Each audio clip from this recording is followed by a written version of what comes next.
In this video, I'm going to show you how you can update Purple app. By updating your Purple app, you'll be able to get the latest features that comes with this app. You'll also be able to fix any issues that might be associated with this app.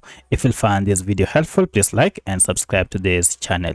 Alright, so to update your Purple app, all you need to do is to go ahead and look for this app either through Google Play Store or App Store and find out if we have an update. For my case, I'm on Android and therefore I'll go to Play Store here.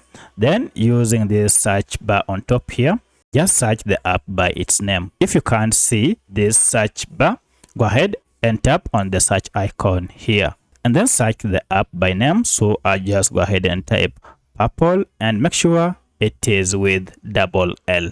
Now if you search on it, you can see we have our Purple online beauty shopping app available here.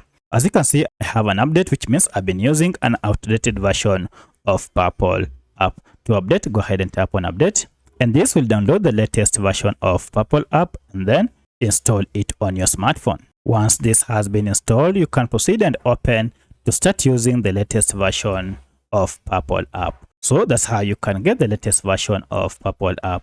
If you have any other question, kindly let me know in the comment section. Otherwise, thanks for watching and let's meet in the next video.